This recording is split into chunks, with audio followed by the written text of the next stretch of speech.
Hello friends, welcome to back my new travel blog.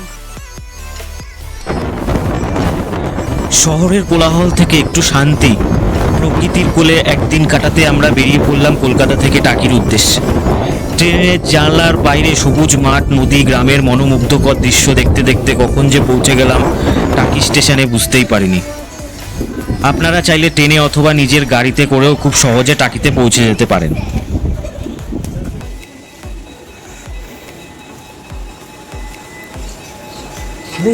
তো বন্ধুরা, আমরা পৌঁছে গেছি টাকি স্টেশনে। এটি হলো টাকি স্টেশনের টিকিট কাউন্টার, আর তার সামনেই রয়েছে টোটো স্ট্যান্ড।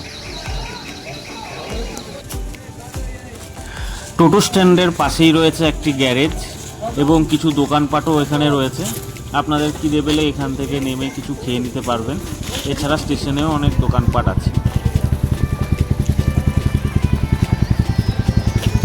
এখানে টাকি শ্রমিক ওয়েলফেয়ার অ্যাসোসিয়েশনের তরফ থেকে একটি বোর্ড চার্ট দেওয়া আছে টোটো ভাড়ার সম্পর্কে। এটা আপনারা পজ করে দেখে নিতে পারেন। হাই ফ্রেন্ডস, তাই এই মুহূর্তে আমরা চলে এসেছি টাকি রিসর্টে, মালদ্বীপ রিসর্টে। তো তোমরা এখানে দেখো, অনেকটা মালদ্বীপের মতো ভাইবস পাবে, কিন্তু অরিজিনালি মালদ্বীপ না, কিন্তু মালদ্বীপের একটা ভাইবস পাবে এখানে আসো। ওই যে পিছনে দেখা যাচ্ছে ওগুলো কটেজ মালদ্বীপ রিসর্টের। এখানে নতুন একটা ওয়াটারফলের মতো বানিয়েছে, ওখানে একটা বিচ। চলো এবার পুরো ক্যাম্পাসটা ঘুরবো আর তোমাদেরও ঘুরে দেখাবো পুরো ক্যাম্পাসটি। আর ভিডিওর মধ্যে সব ডিটেলস থাকবে, তাই ভিডিওটা স্কিপ না করে সম্পূর্ণ দেখতে থাকো।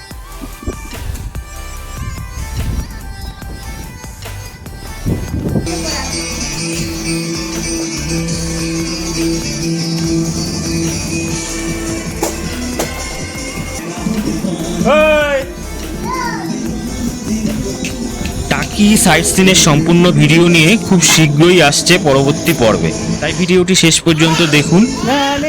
রুমের ভাড়া, ফোন নম্বর, মোট খরচ ও সমস্ত গুরুত্বপূর্ণ তথ্য ভিডিওতে বিস্তারিত দেওয়া থাকবে, আপনারা দেখে নিতে পারবেন।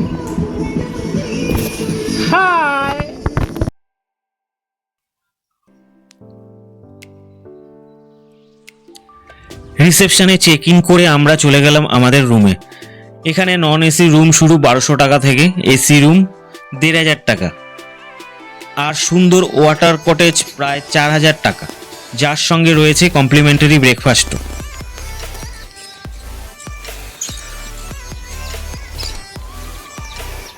রুম দেখার পর আমরা পুরো রিসর্ট ঘুরে দেখলাম।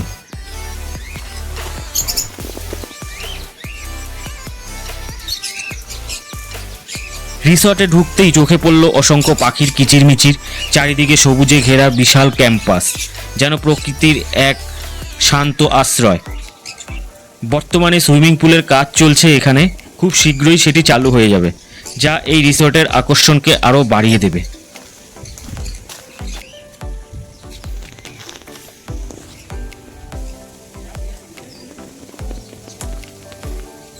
এখানে সাধারণত বিকেলের দিকে বোট রাইডের ব্যবস্থা থাকে, যদিও আমাদের যাওয়ার সময় সেটি বন্ধ ছিল। যারা ফিশিং পছন্দ করেন তাদের জন্য ব্যবস্থা রয়েছে, তবে এর জন্য আলাদা এক্সট্রা চার্জ দিতে হয়।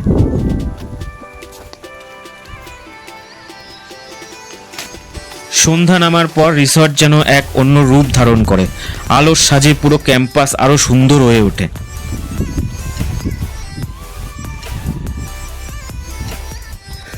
এগুলো সব কটেজ।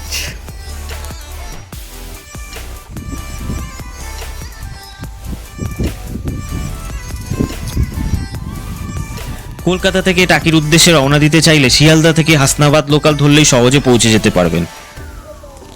সারাদিনে একাধিক ট্রেন পাওয়া যায়, আর যদি নিজের গাড়িতে যেতে চান তাহলে বারাসাত হয়ে টাকি রোড ধরেই পৌঁছে যেতে পারবেন এই সুন্দর পর্যটন কেন্দ্রে।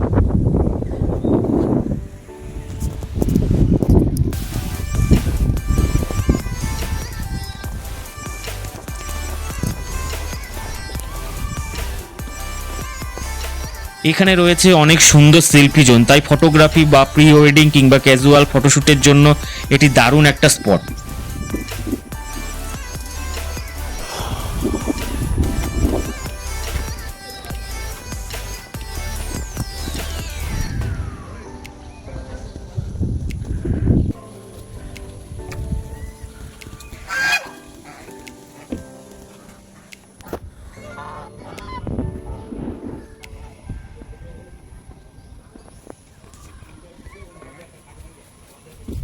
এখানে ডে আউটিংয়ের কোনো ব্যবস্থা নেই। আপনারা যদি চান এখানে আসতে পারেন, রিসোর্টের স্টে অপশান আছে, আপনারা থাকতে পারবেন। এছাড়া যদি আপনারা শুধু ঘুরতে আসেন তাহলে 20 টাকা দিয়ে টিকিট কেটে ভেতরটা ঘুরে দেখতে পারবেন। খুব সুন্দর জায়গা।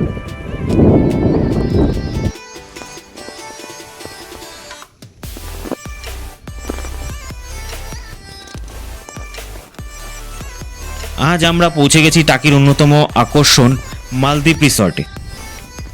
এখানে যদি আগে থেকে রুম বুক করা থাকে তাহলে আলাদা করে কোনো এন্ট্রি টিকিটের প্রয়োজন হয় না। আর শুধু ঘুরে দেখতে হলে মাত্র 20 টাকার বিনিময়ে টিকিট কেটে আপনাদের রিসর্টের ভেতরে প্রবেশ করতে পারবেন।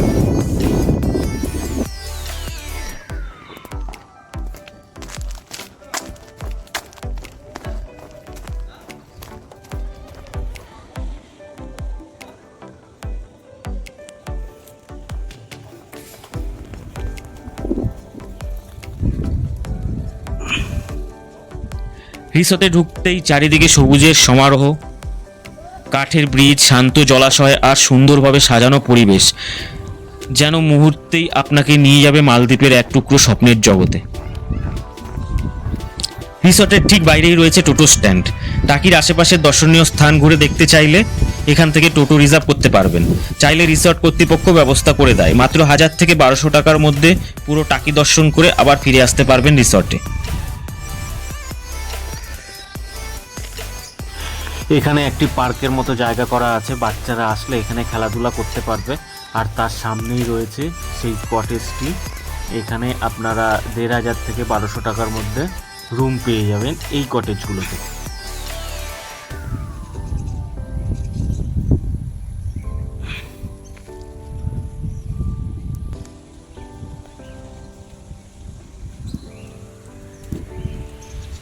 এই রিসর্টের প্রতিটি কোণ যেন মালদ্বীপের অনুভূতি এনে দেয়।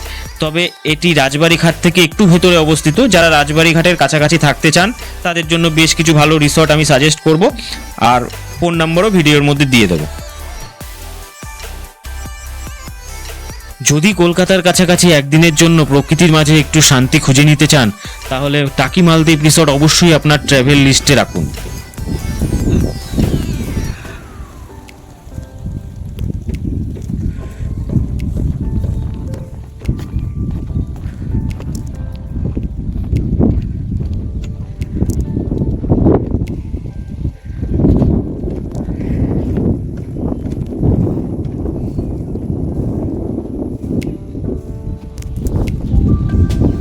একটা ফুড কোর্ট আছে।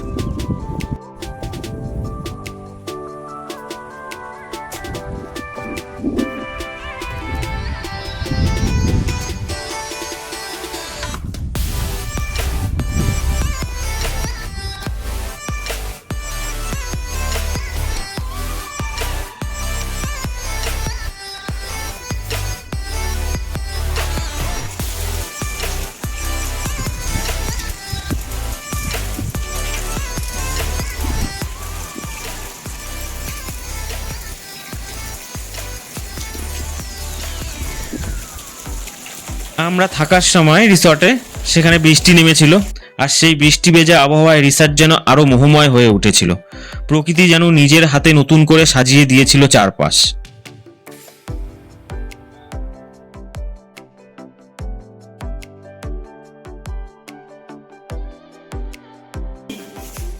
ওই যে মাকে টাটা করে দাও, বলো টাটা টাটা। টাটা যাও ঘুরে এসো। টাটা করো, টাটা করো।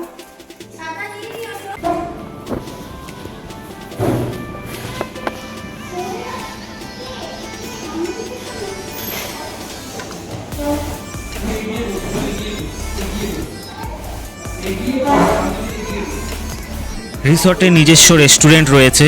দুপুরের খাবারে আমরা আলাকাটা অর্ডার করেছিলাম। খাবারের স্বাদ ছিল সত্যি দারুণ। আর শনিবার ও রবিবার এখানে বাফেটের ব্যবস্থা আছে। রিসর্টের যোগাযোগ নম্বর ভিডিওতে দিয়ে দেব, আপনারা চাইলে সরাসরি যোগাযোগ করে বুকিং করে নিতে পারবেন। দুপুরে খাবারের পর একটু বিশ্রাম নিলাম। বিকেলে ছিল বারমিতার জন্মদিন। রাতের খাবার আমরা রুম সার্ভিসের মাধ্যমে নিয়েছিলাম, যা ছিল বেশ সুবিধাজনক।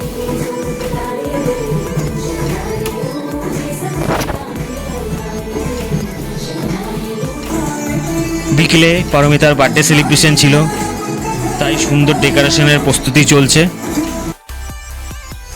এরপর কেক কাটার সঙ্গে ছিল এক চমৎকার সারপ্রাইজ গিফট, যা মুহূর্তটাকে আরও স্মরণীয় করে তুলেছিল।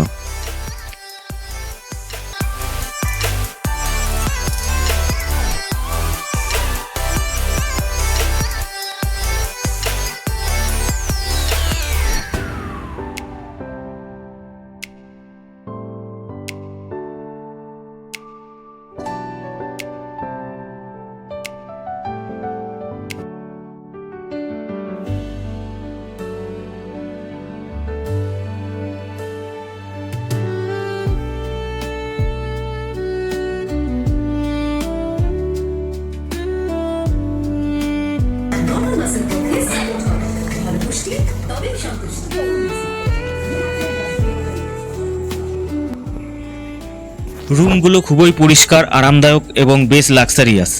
বিশেষ করে ওয়াটার কটেজের সঙ্গে থাকা অ্যাটাচড ব্যালকনি থেকে প্রকৃতিকে উপভোগ করার অনুভূতিটাই একেবারে অন্যরকম। যদি কলকাতার কাছাকাছি একদিনের জন্য প্রকৃতির মাঝে একটু শান্তি খুঁজে নিতে চান, তাহলে টাকি মালদ্বীপ রিসর্ট অবশ্যই আপনার ট্র্যাভেল লিস্টে রাখুন।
সারাদিন ঘোরাঘুরির পর সন্ধ্যায় রিসোর্টের মনোরম পরিবেশে একটু নিরিবিলি সময় কাটিয়ে সুস্বাদু ডিনার সেরে রাতটা হয়ে উঠবে আরও স্মরণীয়। আর যদি দুদিনের ট্রিপ প্ল্যান করেন, তাহলে পরের দিন নিশ্চিন্তে সব দর্শনীয় স্থান ঘুরে দেখতে পারবেন।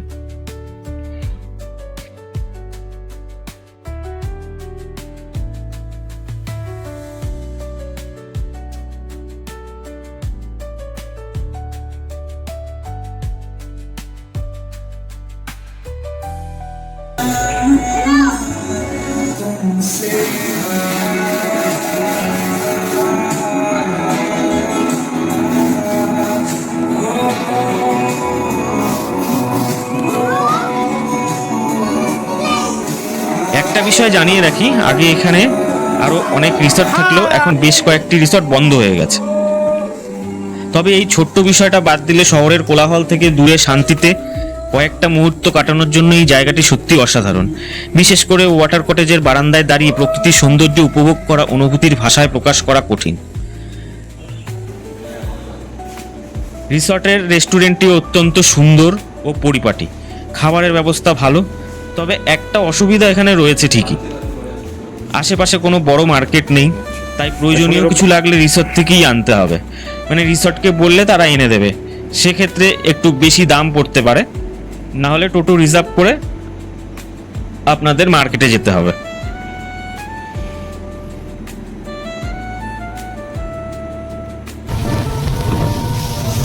এরপর এলো ফেরার সময়। বাইরে অপেক্ষা করছিল টোটো, আকাশ থেকে ঝরছিল টুকটাক বৃষ্টি, মন ভরে রইল অসংখ্য সুন্দর স্মৃতি নিয়ে। আর আমরা আবার রওনা দিলাম বাড়ির পথে। আবার দেখা হবে নতুন কোনো গন্তব্যে, নতুন কোনো ভ্রমণের গল্প নিয়ে। ততক্ষণ পর্যন্ত ভালো থাকুন, ভ্রমণকে ভালোবাসুন। আর ভিডিওটি যদি ভালো লাগে তাহলে অবশ্যই লাইক, কমেন্ট ও সাবস্ক্রাইব করবেন।